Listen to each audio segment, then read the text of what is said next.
Hola amigos, bienvenidos a un nuevo capítulo, o varios, más bien, de La Fontana de Oro, de Benito Pérez Galdós, en la página Wikisource.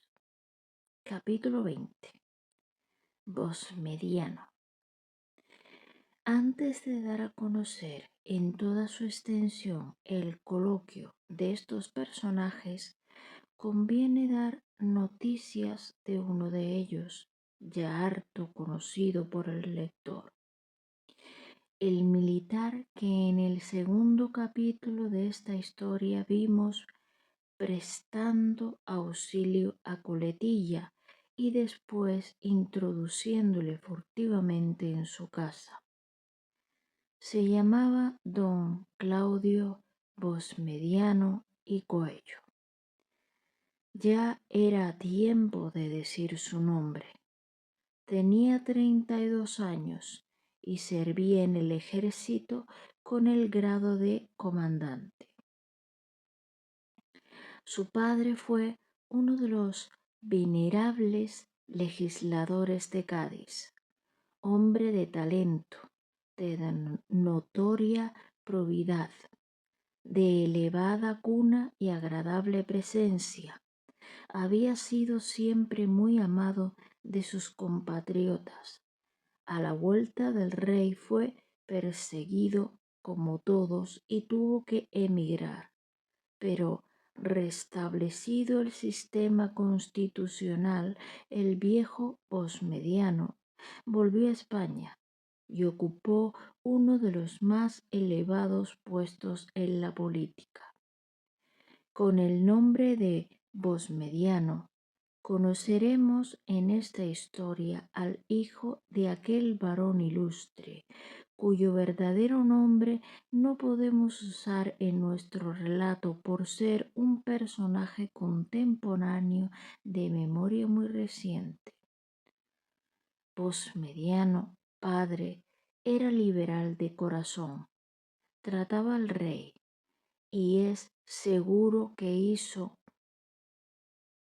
todo cuanto cabe en fuerza humana para dirigir por camino recto la torcida voluntad de aquel soberano falaz y perverso. Era rico y jamás le movió el interés en asuntos políticos. El amor a su hijo y el patriotismo eran dos sentimientos profundos que, enlazados y confundidos, ocupaban todo su corazón. Bosmediano, hijo, que es el que más conocemos, era un joven de excelentes prendas, pero tenía un defecto que la edad disculpaba. Era tan aficionado a las muchachas que el galantearlas entretenía la mayor parte de su vida, robando tal vez a la patria grandes servicios. No era un libertino, las quería con toda la buena fe que el naciente siglo XIX permitía, y aunque él aseguraba no haber encontrado la suya, entreteníase con las demás esperando.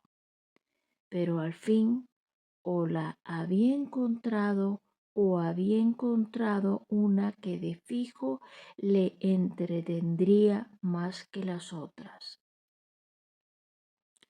Después que conoció a Clara, había perdido el reposo. No solo la joven aquella, por sus cualidades y encantos personales, le interesaba mucho, sino que en su vida había encontrado un misterio, para él interesantísimo, por ofrecerle lo que siempre buscaba con más afán, una aventura. La aventura se presentaba singularmente dramática, excitando al mismo tiempo el amor y la curiosidad de Claudio. La soledad de aquella huérfana que vivía en compañía de un viejo excéntrico, la tristeza y necesidad de desahogo que en ella había notado, eran causas bastante para estimular un espíritu menos impresionable y caballeresco. Su intento, su gran aspiración era descifrar el misterio de aquella casa y después salvar la encantadora y desdichada muchacha de la odiosa tutela de su guardián. Hay varios medios de entrar en la casa, decía Carrascosa tomando el brazo del militar, pero hay uno que es excelente. Esas viejas tienen un arrendatario que ahora debe de venir a pagarle sus rentas, lo poco que tiene. Lo sé por Elías. Estamos al aviso. Le compramos, le compramos, le hacemos escribir una carta diciendo que está enfermo y que envía a su hijo con el dinero. Usted se disfraza de labriego, entra en la casa y una vez allí, catapum, le ha dado un desmayo, un accidente terrible. No tienen más remedio que dejarlo en la casa. Le meterán en un desván y durante la noche, cuando ellas duerman, se apoderará de la chica y a la calle. Calle, imbécil, eso no puede ser.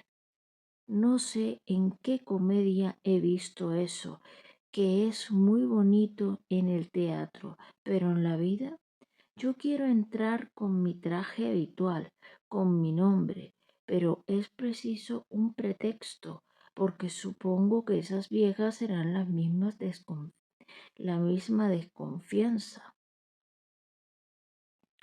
Armarán un escándalo y serán tal el vocerío que se oirá en Getafe. Es preciso ir con tiento. Pero hombre, dijo Posmediano, que no tenía noticia de que semejantes tipos existieran en el mundo. ¿Qué gente es esa? ¿Cuál es su carácter, su vida, sus hábitos? ¿Qué hacen y por qué están ahí esa pobre muchacha?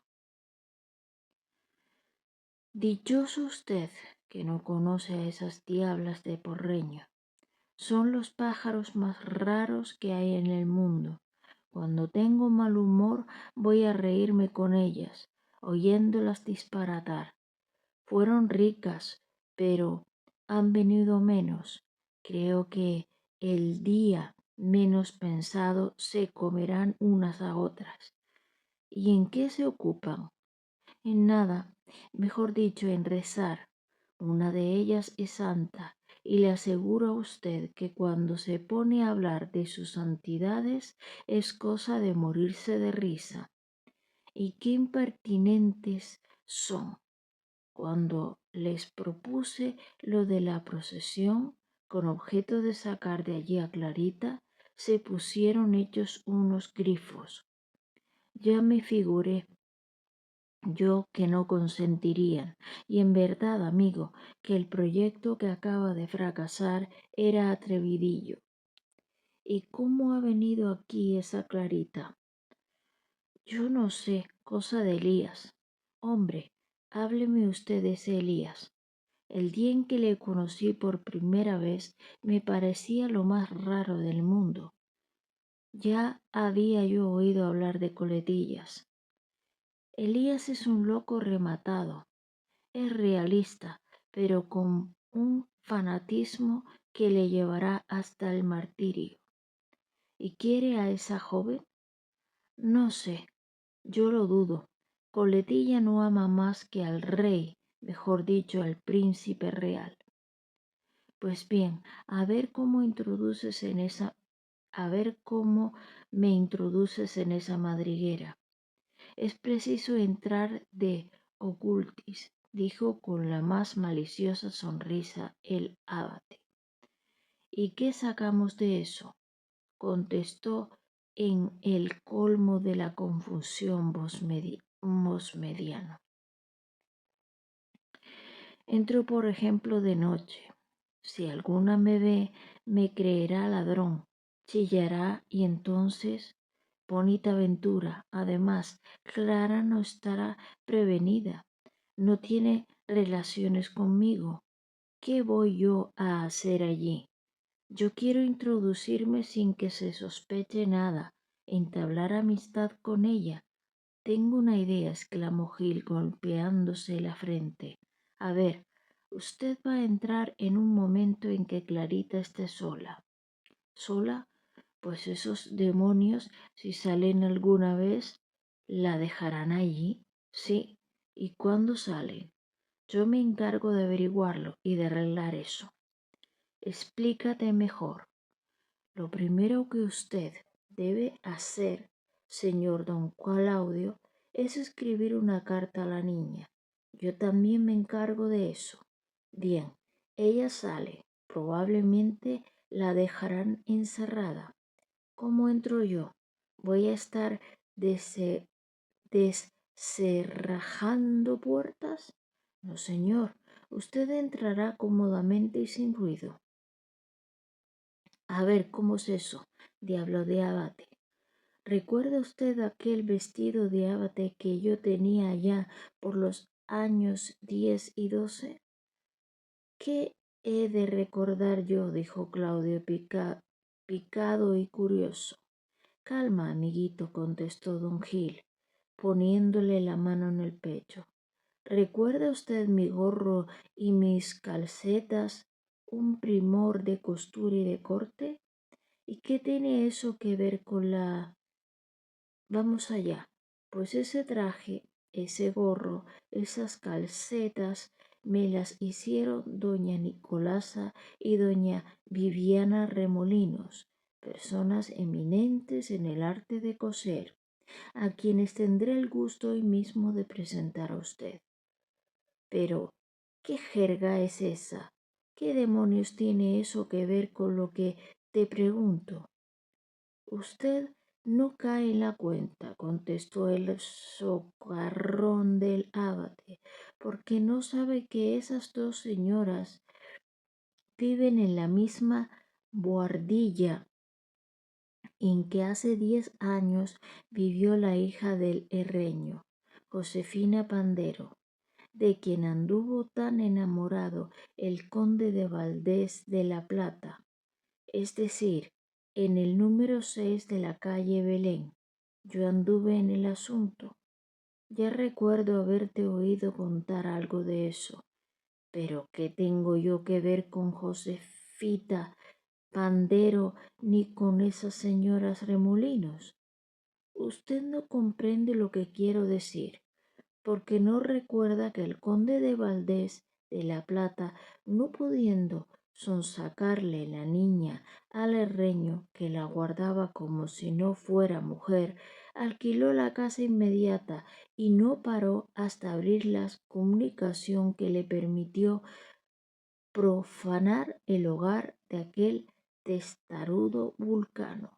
Ya, pues mis amigas, las costureras, viven en el número 6, donde vivió la hija del herreño, y mis amigas, las porreños, viven en el 4, donde vivió el conde de Valdés de la Plata. Y en resumen, si una puerta hábilmente hecha permitió a un caballero pasar del 4 al 6, también abrirá paso del 6 al 4, untándoles las uñas a esas costurerillas que, dicho sea de paso, en honor de la verdad, tienen para el pespunte unas manos que son una gloria. Ya comprendo. ¿Y esa puerta existe? Pues no ha de existir. Yo la he visto. Yo respondo de todo. Me encargo de averiguar cuándo salen las arpías, de llevar la carta y de facilitar el paso. No es mala idea, dijo el militar, y sobre todo, mala o buena, yo la he de llevar a cabo. ¿Y qué haremos para que esa lechuza de coletillas no nos estorbe? Coletilla no nos estorbará. De lo menos que él se ocupa es de la muchacha, cuyo porvenir no le importa un comino. Él no se ocupa más que de conspirar, ¿eh? Pues ya, amigo don Claudio, Elías es hombre fuerte y tiene amistades muy altas. Puede mucho, y así con su humildad y su melancolía es persona de manejar los títeres. Le digo a usted que se va a armar una. ¿Con qué conspiran? ¿Con qué conspiran? Sí, conspiran los realistas. Es seguro que tú estarás con ellos, ¿no? Hombre, yo, contestó Gil maliciosamente, yo soy hombre de orden y nada más. Si ando con Elías y me trato con los suyos, es solo por enterarme de sus manejos, pues. Siempre el mismo truán, redomado. Nadie como tú ha sabido navegar a todos los vientos. Ya sabe usted, señor don Claudio, contestó Carrascosa, que me acusaron de realista y me quitaron mi destino. ¿Yo qué iba a hacer? ¿Iba a morirme de hambre? Las ideas no dan de comer, amigo. Usted, que es rico, puede ser liberal. Yo soy muy pobre para permitirme ese lujo. Solemne tulante. Lo que hago es estar al cabo de todo. ¿Quiere usted que acabe de ser franco? Usted es buen amigo y buen caballero. Yo voy a ser franco, pues sepa usted que esto se lo va a llevar la trampa. Esto se viene al suelo y no tardará mucho. Se lo digo yo, y bien puede creerme. Dice usted que soy un solemne tunante. Bien, pues yo le digo a usted que es un tonto rematado. Usted es de los que creen que esto va a seguir y que va a haber libertad y constitución y todas esas majaderías. ¿Qué chasco se va a llevar? Le repito que esto lo lleva Barrabás, y si no, acuérdese de mí. Ya empiezan las facciones, ¿eh? Pues es cierto que les darán que hacer, porque los liberales no se chupan el dedo, amigo Carrascosa. Ay, contestó el otro, riendo como un diablillo. ¿Que no se chupan el dedo? Ya verá usted lo que va a salir de aquí. Usted, vos mediano, arrímese a buen árbol. Mire que se lo aconseja quien sabe lo que son estas cosas. Pero volvamos al otro asunto. En lo concerniente a Clarita, voy a darle a usted un dato muy importante. A ver, este Elías tenía un sobrino en Ateca. Clara estuvo allá hace unos meses. El sobrino es joven dicedorcillo, medio galanteador. ¿Necesito decir más? Vamos, ya apareció aquello de, dijo Bosmediano, mucho interés. Apuesto a que es su novio. Pues ganará usted. Yo estuve en Ateca en aquellos días y supe que los dos chicos se querían. Me parece que se quieren todavía. Hola, hola, esas tenemos, dijo Bosmediano amostazado. ¿Y cómo está ahora? ¿Y cómo hasta ahora no me habías dado esa noticia? Porque hasta hoy no había sabido que ese chico llegó y está en Madrid. ¿En Madrid? Sí, pero se las compuso de tal modo que llegar aquí y ser metido en la cárcel fue todo uno. Pues ¿qué hizo? Es muy aficionado a la política. Allá en Zaragoza hablaba mucho en los clubs. El chico estaba envanecido. Llegó a Madrid, sus amigotes le llevaron a la Fontana, habló a la mañana siguiente, se mezcló con el tumulto de la procesión del retrato de Riego, chilló en la calle, alborotó, vino la policía, le echó la mano y lo llevó a la cárcel. Todo, ¿dónde está? ¿Y su tío no procura sacarlo? Usted no conoce a esa fiera. Su tío, al saber que el muchacho era exaltado y que la echaba de orador, se puso hecho un veneno. Fue a la cárcel, le riñó de lo lindo y ha roto con él, diciéndole que mientras tenga aquellas ideas no aparezca por su casa. Ese hombre es lo más excéntrico. Sí, señor, pero la pobre muchacha está seguramente pasando las mayores amarguras y tendrá el corazón tamañito al ver lo que le pasa a su pobre amigo. Mediano permaneció meditabundo algunos instantes. Después dijo con mucha calma: Ya sé lo que tengo que hacer. ¿Qué va usted a hacer? Todo lo posible para que pongan en libertad a ese joven. Estoy seguro de que lo conseguiré. Hombre, pues es usted lo más raro. No se comprende, dijo sonriendo y con asombro don Gil. ¿Con qué está usted haciendo el con que está usted haciendo el amor a la chica y le va a poner en libertad al novio? Si digo yo que usted es tonto, don Claudio, no tengo duda alguna. Lo pongo en libertad. Veremos cómo ella lo toma.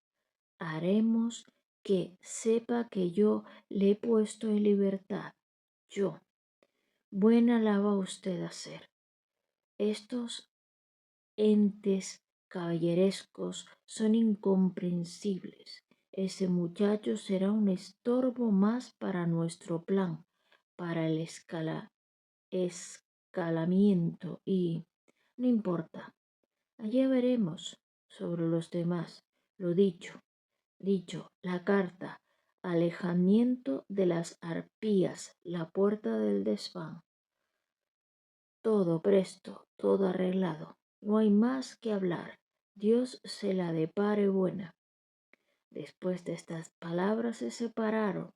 El ex abate al partir se reía con muy buenas ganas del joven militar, a quien quería servir llevado de miras ulteriores, esperando un ventajoso arrimo en aquella situación política. El otro se dirigió a su casa, pensando a la vez en la repugnante astucia de don Gil y en los peligroso de su aventura. El ardid amoroso que pensaba emplear posmediano era cosa muy común a principios del presente siglo, en que se conservaba aún la rigidez de los principios domésticos que había hecho en tiempos anteriores una fortaleza de cada hogar. En el siglo XVII, cuando nuestra nacionalidad vigorosa, original y profundamente característica no había recibido influjo extranjero, los españoles se componían de otro modo. Iban a su objeto por medios más violentos, más decididos, más románticos, que indicaban antes la pasión que la intriga, más bien la resuelta actitud del valor que el ingenioso intento de la astucia. Aquel fue el siglo de los raptos del convento, de las escaladas por el jardín, de las fugas, de los atropellos, de los sublimes atrevimientos. Entonces hubo un galán, según dicen, el conde de Villamediana, que quemó su casa por el placer de sacar en brazos a una amada. La irrupción de costumbres francesas, verificada con la venida de la dinastía nueva a principios del siglo XVIII, modificó esta como otras cosas.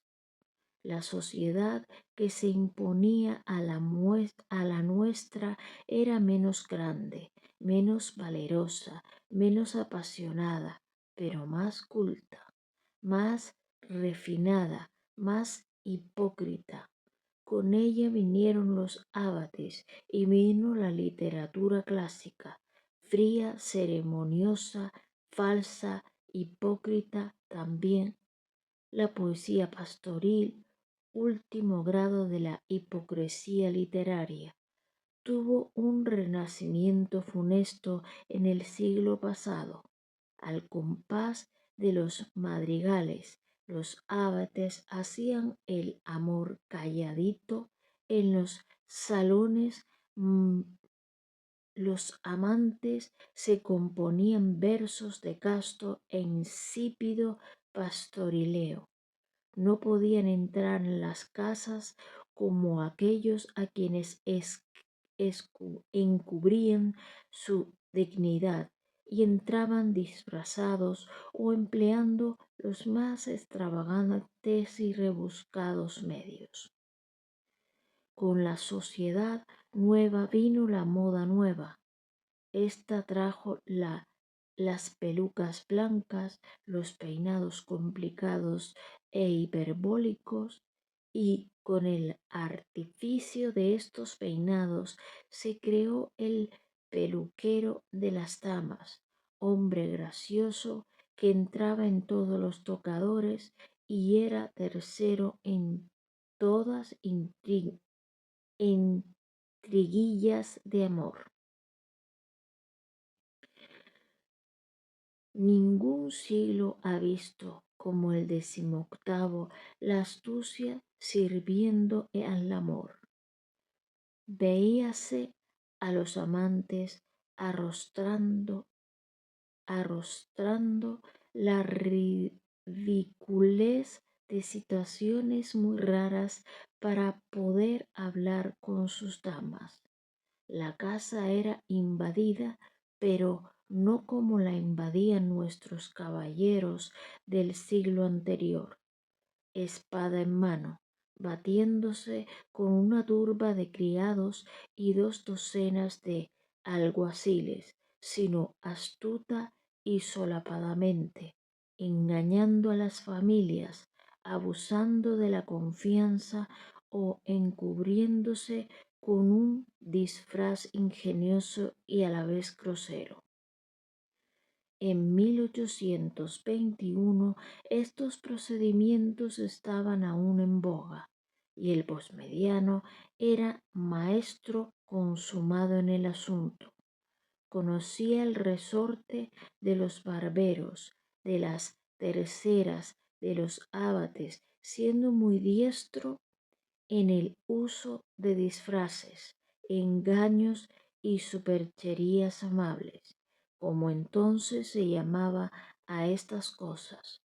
Si no pudo emplearlos en la aventura que le vemos emprender a causa de las singulares costumbres de las 3 señoras, no fue culpa suya, y solo a los obstáculos y dificultades que presentaba el terreno se debió, como él decía, que empleara medios un poco más violentos.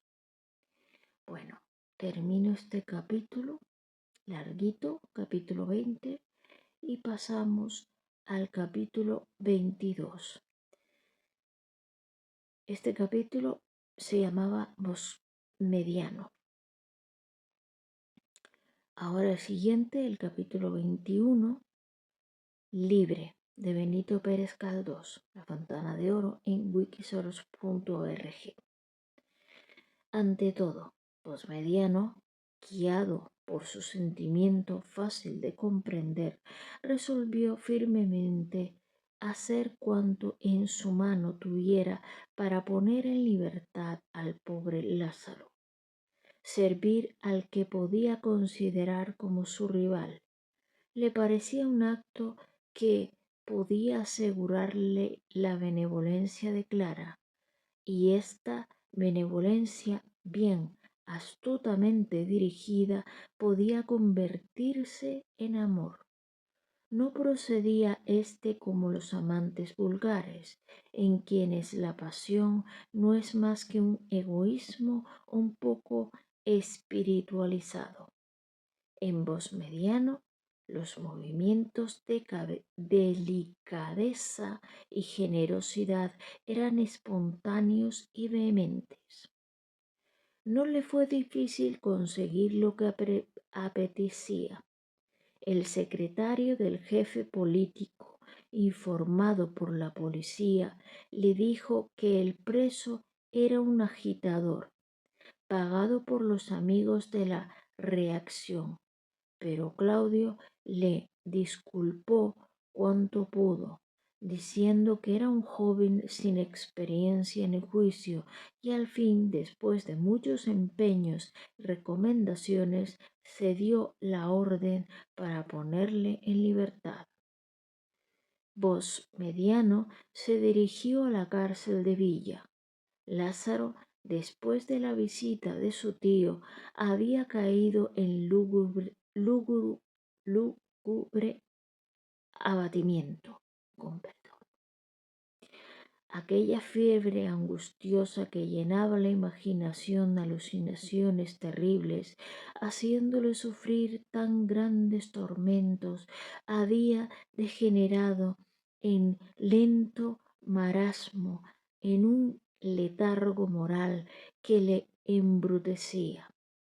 Su inteligencia, tan viva y brillante en otras ocasiones, estaba adormecida y recostado en un rincón, con la vista fija en el ángulo opuesto, sus ojos buscaban la oscuridad como un único descanso.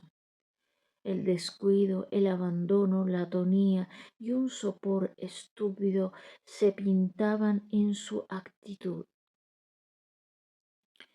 Cuando le notificaron que estaba libre, tardó mucho en adquirir la completa noción de aquel cambio. Rehaciéndose un poco, creyó que a su tío debía semejante favor, con lo cual la persona de Elías ganó momentáneamente su afecto. Pero al salir encontró a Posmediano, que le saludó con mucha cortesía, repitiéndole que estaba libre y podía retirarse a su casa. Sintióse conmovido ante la generosidad desinteresada de aquella persona, pero pronto empezaron las dudas y la confusión. ¿Quién era aquel joven? ¿Le había favorecido por generosidad o por miras ocultas? No le conocía. ¿Por dónde sabía su nombre y que estaba preso? Lázaro no pensó mucho en esto. Hablaron al salir y le pareció que Bosmediano era bueno y honrado, dispuesto a la amistad y a las buenas acciones. Cuando marchaban juntos por la calle de Atocha, el aragonés escuchaba las palabras de su desconocido favorecedor con la tranquila atención de la inferioridad. Admiraba sus maneras, su entendimiento, su fisonomía, su modo de expresarse, y en aquel momento le pareció el más cumplido caballero que había visto. Comprendió también que era un joven distinguido, rico e influyente, y su admiración tuvo mucho de respeto. Pero, ¿a qué circunstancias debo este gran favor que usted me ha hecho? Decía Lázaro Quiero saber cómo podré pagarle. Claudio, que quería eludir el verdadero motivo de aquel acto, divagó, dando a Lázaro una porción de señas que aumentaron su confusión. Le habló de don Elías, de su pueblo, del club de Zaragoza, de la Fontana. En fin, dijo, decidido a salir del atolladero, no quiero llevarme el mérito de una acción que no debe usted agradecerme. Cada cosa en su lugar. Yo le he puesto a usted en libertad, pero no he sido más que un intermediario. Lázaro comenzó a ver oscura la situación. Paráronse y se miraron. La sonrisa que en aquel momento se dibujó en los labios de Claudio le pareció al otro cosa de muy mal agüero y empezó a bajar a su favorecedor del alto pedestal en el que le había puesto. Sí, continuó el militar, no es a mí a quien debe usted este favor, es a una persona que debe de querer a usted mucho, según las apariencias. Lázaro iba a pronunciar el nombre de Clara, pero se contuvo, porque multitud de pensamientos que se le agolparon a la imaginación le hicieron detener un buen rato fija la vista en el militar. Aquel tropel de pensamientos fue una serie de rapidísimas nociones que se borraban unas a otras, sucediéndose con precipitado vértigo. Ella le conocía, le había visto. Posmediano era una agradable persona. Este le había puesto en libertad. Ella se lo rogó tal vez. Ella le tenía lástima. Él quiso complacerla. ¿A qué precio? ¿Con qué fin? ¿Desde cuándo? Por fin el aragonés se atrevió a preguntar quién era la persona a quien debía su libertad. Vamos, dijo Posmediano con cierta vocecilla impertinente. Bien sabe usted lo que quiero decir. No es necesario pronunciar su nombre. Es natural que se haga usted el desentendido. Como halaga tanto su amor propio el ser querido por persona de tanto mérito. No sea usted ingrato, joven, que ella no lo merece. No sé lo que quiere usted decir, manifestó Lázaro, en el tono de un examinado desaplicado que se hace repetir la pregunta por retardar la contestación que no sabe. Posmediano habló más, pero vino a decir lo mismo. A Lázaro le parecía un agravio inferido a Clara el publicar su afecto, el depositar tan honesta y delicada confianza en el conocimiento de un intruso. Sí, porque Posmediano era un intruso que se había metido a darle libertad sin que nadie se lo pidiese. Bien sabe usted a quién aludo, dijo Claudio, dándole una palmada en el hombro llen- con llaneza y confianza. Pero como usted está tan orgulloso con ser novio de esa joven, se da a usted ese tono. Oh, no, repitió el sobrino de Coletilla avergonzado. La verdad es que no sé quién es esa persona que usted dice. Pues Mediano estrechó la mano del joven aragonés y le hizo muchos ofrecimientos y protestas de amistad. El otro estaba tan aturdido que le contestó mal y con poca cortesía. Sé dónde usted vive, dijo Claudio, repitiéndose, nos veremos, y si no, en la fontana a donde voy con frecuencia. Y se separó. Cuando estuvo a alguna distancia, Lázaro sintió impulsos de correr hacia él para darle las gracias con mayor respeto, pero en él luchaban el orgullo y los celos. Le dejó marchar sin decir nada. Voz mediano iba diciendo entre sí con mucha satisfacción, muy vulgar, muy vulgar. Terminamos el capítulo 21, Libre, de la Fontana de Oro, de Benito Pérez Galdós. Capítulo 22, el Vía Crucis de Lázaro. Lázaro continuó andando sin dirección fija.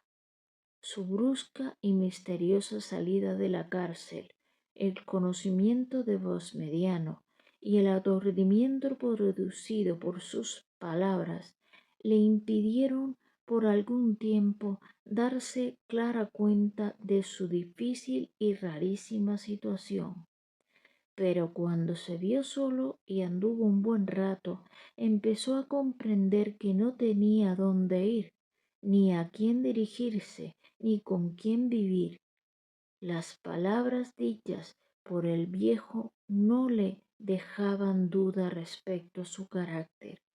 Era un realista fanático, un ciego amante de la tiranía, con los ojos encendidos de cólera y el habla venenosa y fuerte. Le había dicho que no fuera a su casa mientras no cambiara de ideas. ¿Qué hacer? Era imposible vivir con aquel hombre misántropo y cruel, melancólico y feroz, con un fanático como un fanático musulmán. Cuán contrarias las ideas de uno y otro. ¿Qué podría ser? ¿Fingir y ser hipócrita? ¿Aparentar un amor a la tiranía que le parecía criminal?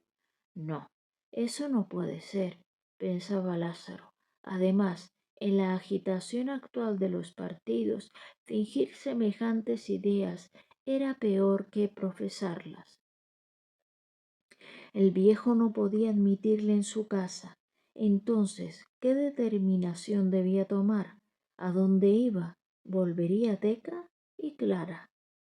Al acordarse de su infortunada compañera, los pensamientos del joven tomaron otro sesgo. La idea de los pesares de aquella infeliz, condenada a vivir con un ser tan antipático, principió a la atormentarle. Era preciso ir allá y ver lo que pasaba en la casa. Pero ¿cómo? Si era imposible visitar a su tío. ¿Iba o no iba? La necesidad le apremiaba. Estaba solo, agobiado de extenuación, hambriento y desnudo. 12 cuartos era toda su fortuna, porque en el camino había perdido un doblón y los gastos de viaje consumieron el otro. Entretanto se acercaba la noche y no tenía dónde dormir. Se acudía a casa de sus amigos, temía no encontrarlos tan benévolos como la noche anterior. Además eran pobres, tan pobres como él, y no podían darle agasajo. Era preciso ir. También se le ocurrió tomar el camino de su pueblo y volverse allá. Conocía un riesgo en el parador, un arriero en un parador, que le llevaría de fiado, pero ¿y Clara? Estos eran los pensamientos cuando acertó a pasar por la fontana. Sintió gran algazara. Paróse maquinalmente y tuvo intenciones de entrar. No, dijo dominándose, no entraré, y al mismo tiempo dio un paso hacia la puerta. Sin embargo, a traición fatal le arrastraba hacia aquel recinto, abismo de sus primeras y más bellas ilusiones. Los sonidos que allí dentro se oían retumbaban en su cerebro como ecos infernales de singular fascinación. Retrocedió, volvió a avanzar, se consultó, discutió mentalmente y al fin, uniéndose la curiosidad a su instinto deseo de entrar, no dudó más y entró. Estaban en una discusión muy acalorada. Por todas partes se alzaban voces, lo mismo en la región turbulenta del público que en la del club. El que estaba en la tribuna logró dominar el ruido y pudo hacerse oír, pero bien pronto los gritos ahogaron de nuevo su voz. Trataba de la vergonzosa derrota que habían sufrido los exaltados ante la autoridad de Murillo, y algunos habían llevado esta cuestión a un terreno personal, celosos del decoro y de la sociedad y del buen nombre del partido. Algunos oradores denunciaban a los infames que, disfrazados con el nombre de liberales, iban a corromper a aquella asamblea, a hacer vergonzosos tratos en nombre del rey, a comprar la elocuencia exaltada y a promover alborotos que no tenían otro objeto que desprestigiar el liberalismo y dar armas a la reacción. Lobos, decía el orador, disfrazados de cordero, que vienen aquí fingiendo un amor a la libertad que no tienen. Ofrecen oro a los oradores en pago de un discurso que exalte los ánimos de la multitud ignorante. Sí, esos infames, decía otro orador, son los que preparan las azonadas y los que apedrean las casas de los ministros. El objeto de esta asociación es sostener una cátedra permanente de la buena idea, dirigir los sufragios, pero nunca patrocinar el libertinaje, ni el escándalo, ni la anarquía. No, gritó otro orador, en quien se fijaban las miradas de todos, y que se levantó lleno de ira a protestar contra las palabras anteriores. No, aquí no hay traidores. Los que tal hacen no pertenecen a la raza de los humanos. No creo en ellos, y si los hay, que se digan sus nombres. Sepamos quiénes son, conozcámonos. Que se digan los nombres, repitieron 100 voces. Es preciso, decía el primer orador, purificar esta noble asamblea, merced a los infames que la han corrompido. Corren por la corte injuriosas calificaciones de nosotros y de nuestro club. Que esos infames salgan aquí. Que se digan sus nombres, respondió la multitud con un rugido. No, decía otro, esa especie de hombres no existe. Sí existe, exclamó exasperado el primero. Frecuentan este sitio personas que vienen a pagar con el oro del rey el frenesí oratorio que enloquece al pueblo. ¿Quién? ¿Quién? ¿Quién de nosotros, continuó el orador, no conoce al llamado Coletilla? Es un realista fanático, un malvado agente de la Casa Grande. ¿No le conocéis? Este hombre es un es una culebra que se desliza entre nosotros para corromper a los oradores jóvenes.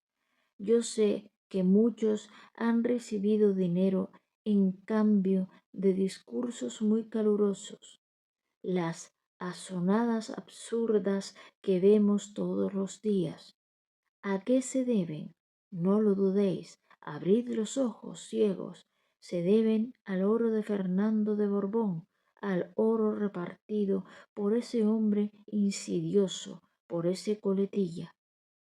¿Quiénes son los venales? Sepámoslo. Desconfiad de los autores de asonadas. Ese es algún amigo del gobierno, exclamó, señalando al orador un individuo que estaba en la parte del público. ¿Amigo del gobierno? Dijo el orador indignado. ¿Por qué? ¿Porque amo la libertad sin licencia, la petición sin escándalo?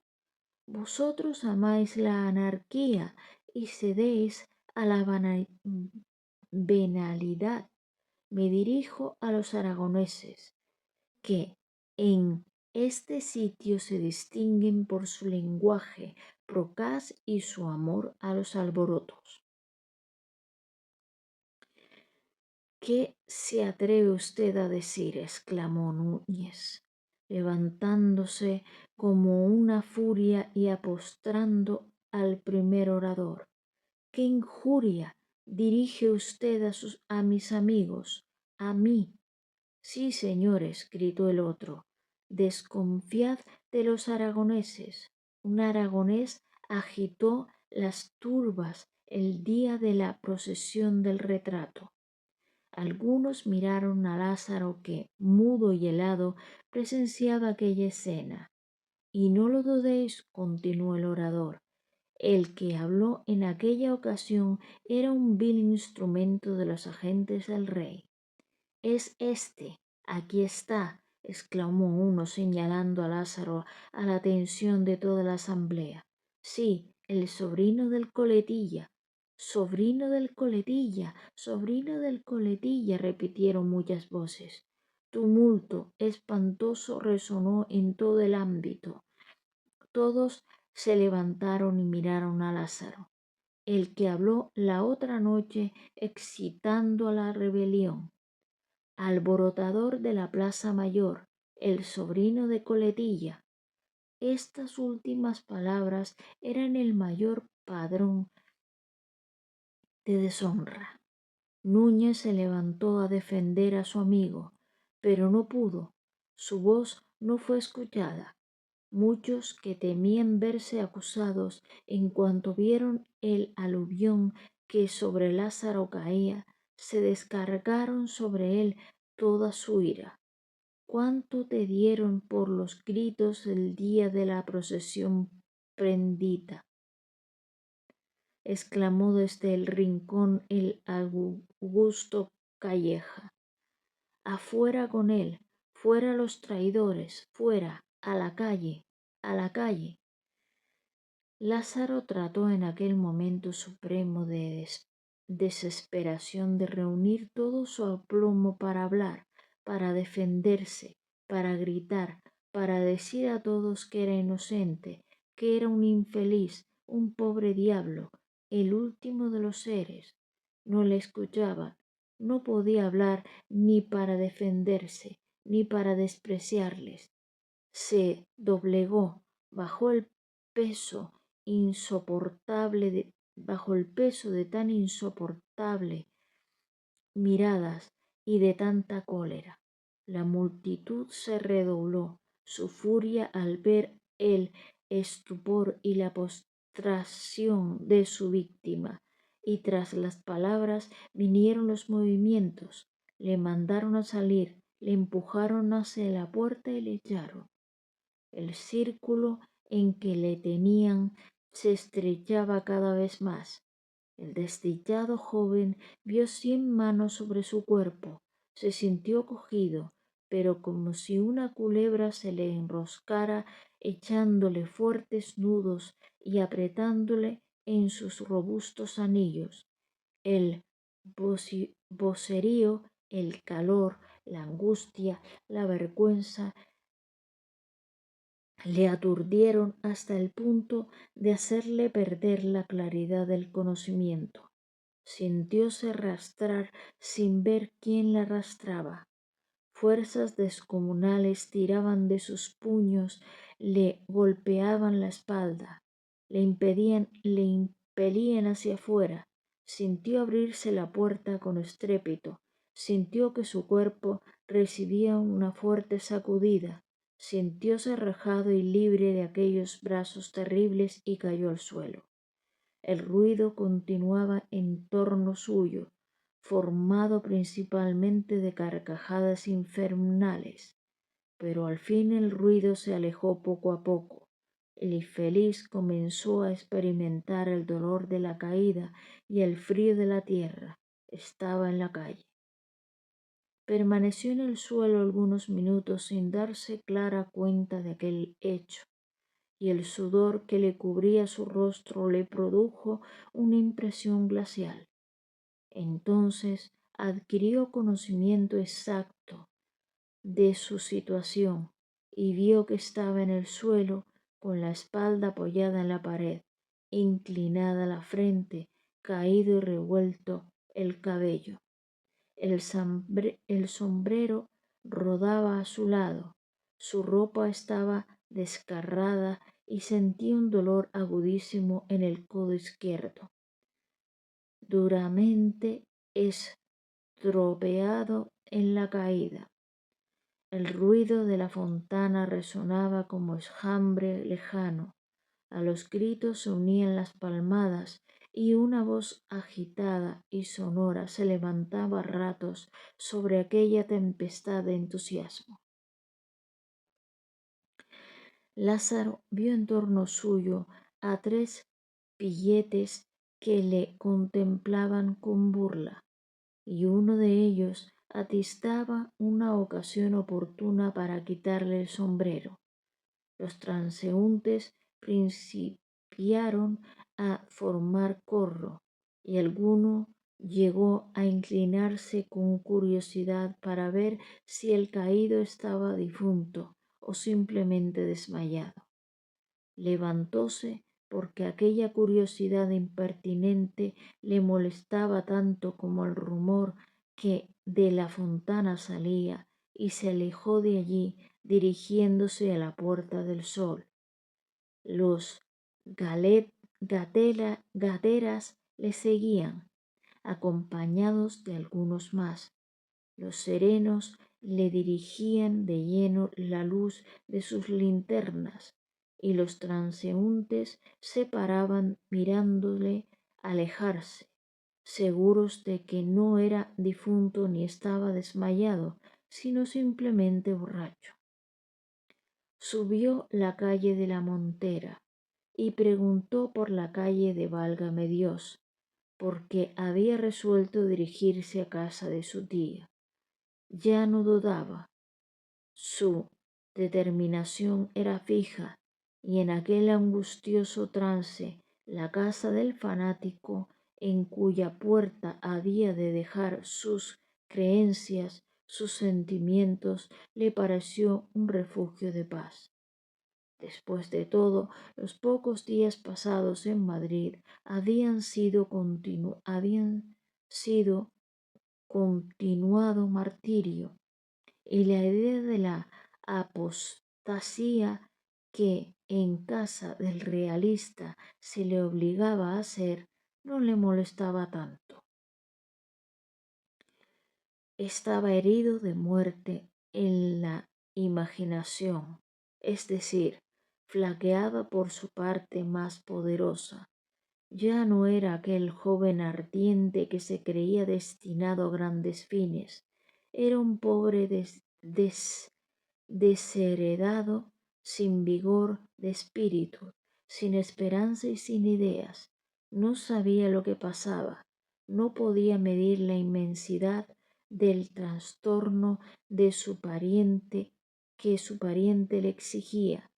No estaba resuelto sino a echarse en brazos del primero que fuera capaz de consolarle. Llegó por fin, después de preguntar mucho, a la calle de Válgame Dios. Vio el número de la casa, miró las ventanas del segundo piso y había luz en las habitaciones.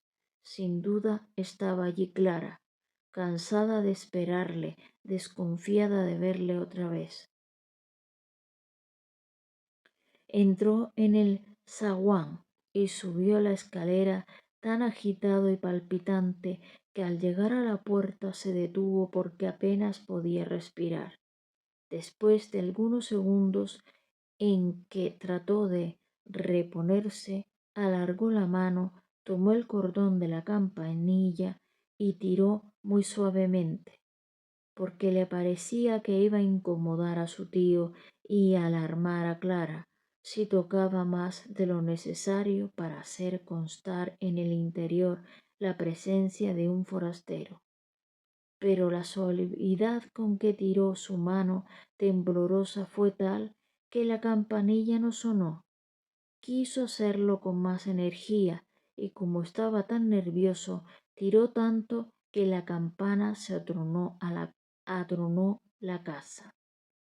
Lázaro se asustó, creyendo que Elías iba a salir hecho una furia, clamando contra él que así alborotaba.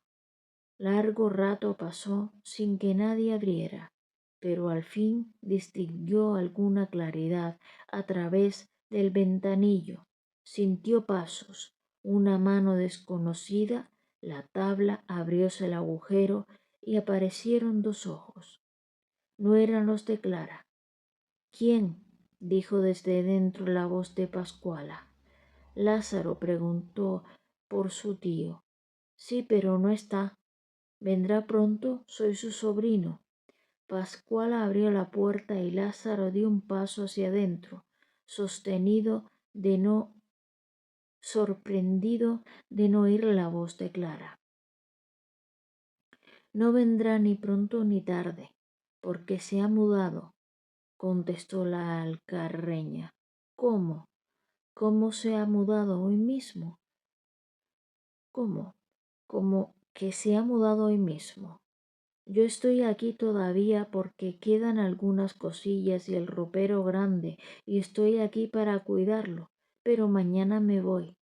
¿Y a dónde se ha mudado? Aquí cerca, en la calle de Belén, en casa de unas señoras que llaman de Porreño, que le han cedido el cuarto segundo para que viva solo. ¿Y Clara? Preguntó Lázaro con mucha ansiedad. Esa hace 8 días que está allá viviendo con las señoras. El amo la puso allí porque se enfadó con ella. A ver, ¿qué es lo que dices? Ah, pero usted es sobrino del amo. Sí. ¿Usted es aragonés? Dígame, ¿conoce por casualidad en Cariñena a Ventura Palomino, hermano de Giuseppe Palomino, que casó con Colasa Sanahuja? No, contestó Lázaro impaciente, no soy de Cariñena. ¿Y sabe usted si ha parido la mujer de Antón Telares, hermano de mi novio Pascual, con quien me voy a casar la semana que entra, si Dios me ayuda? No sé, hermana, no conozco a esa gente, pero da igual. ¿Por qué ha ido Clara a vivir con esas señoras? Ay, dijo la alcarreña, riendo con mucha gana. No me acordaba de que era usted su novio. El amo la mandó allá porque decían que no la podían aguantar. Pues le diré a usted, el amo es así, un poco. Decía que era una niña como las del día, que era muy sardesca, pero ella es muy buena y no sé cómo la pobre no se ha podrido de tristeza en esa casa. ¿Y salió con gusto de aquí? La verdad, caballero, el amo tiene un genio. Así, vaya, las dos nos quedábamos muertas de miedo siempre que le veíamos entrar. No nos hablaba nunca, y de noche, después de acostarnos, le sentíamos dando unas patadas. ¿Y por qué la mandó a casa de esas señoras? Vea usted, yo le voy a decir la verdad, porque es de la casa. Había un militari- militarito que se metió un día en la casa, porque vino acompañando al amo, que fue herido en la calle. Después pasaba todos los días por ahí, y siempre que me encontraba en la calle me paraba para preguntarme por doña Clarita. Ay, un día me vio mi Pascual hablando con él y por poco mi Pascual tenía un genio de demonio y cuando se enfada usted no supo cómo le pegó de cachetines al carnicero de ahí enfrente. Luego, como es una así, tan guapetona, siga lo que iba contando, después sabremos lo que hace el señor Pascual, dijo Lázaro impaciente por las digresiones de la criada. Pues decía que el militarito, ofreciéndome dinero, quería colarse aquí, y entró. Espere usted y seguiré contando.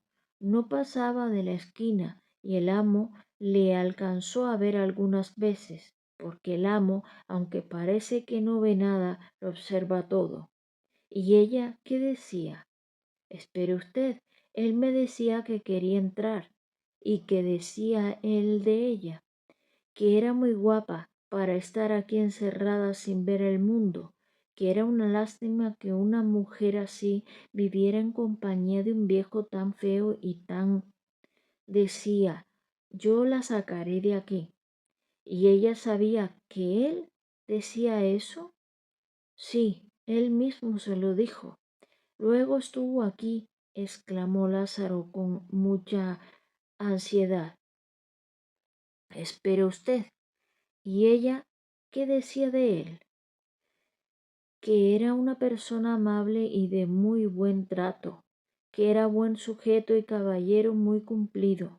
Un día se nos metió aquí. Jesús, qué susto. ¿Y ella qué hizo? Le dijo que se fuera. ¿Y se fue?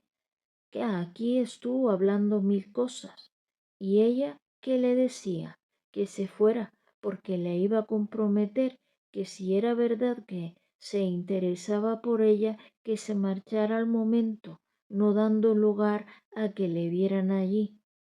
¿Y él qué dijo? Preguntó Lázaro, que no cabía en sí de zozobra. Mil cosas, mil monerías. Lo cierto es que el amo entró y le vio, se enfadó mucho, nos riñó mucho. ¿Y a él qué le dijo? Nada, a nosotras nos estuvo riñendo todo el día. Después le dijo a doña Clarita que era una loca, que ya estaba cansado de sus coqueterías, cosa de viejos, porque ella, la pobre, por fin le dijo que la iba a mandar a casa de esas tres viejas para que la corrigieran y la enseñaran a buen vivir. Pero ¿por qué causa mi tío la llama loca? ¿Qué ha hecho? Nada, pero el amo dice que las ideas del día. ¿Y qué más le dijo? Preguntó Lázaro, que no se cansaba nunca de las terribles respuestas de aquel fatal interrogatorio. ¿Qué decía? Que debía aplicarse a la oración y a una vida santa. ¿Y ese militar no la ha vuelto a ver más? Estos días le he visto rondando por la calle de Belén y yo me figuro, a ver, ¿qué se figura usted? Me figuro, el militarito es muy pillo, apuesto que se ha colado allá. ¿Usted no conoce a esas tres señoras? dijo Lázaro, tratando de disimular la mala impresión que la anterior respuesta le había producido. No, el amo dice que son buenas y que una es santa. ¿Dónde viven? En la calle de Belén número 4. Su tío vive en la misma casa. Ya las conocerá usted. Diga usted, preguntó Lázaro, después de una pausa, en que dudó si marcharse o prolongar más aquel coloquio doloroso. Diga usted, ¿ese militar es un joven alto con bigotes negros? Sí, un poquito más alto que usted. Tiene una voz muy clara y anda con mucha gracia, y se ríe con mucha gracia. ¿No sabe usted cómo se llama? No, señor. Lo iba a averiguar, pero como mi Pascual es tan celoso, tuve miedo. Ay, qué hombre. Cuando se enfada. Lázaro estuvo un momento silencioso, contemplando la bárbara esfinge de aquella mujer, oráculo de su desventura. Después se hizo repetir las señas de la nueva casa y salió. Ya la determinación de ir allí era inquebrantable, y antes hubiera muerto que dejar de hacerlo.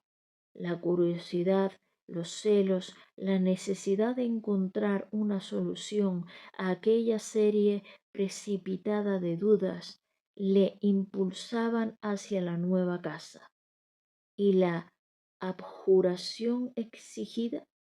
Casi no pensaba ya en tal cosa.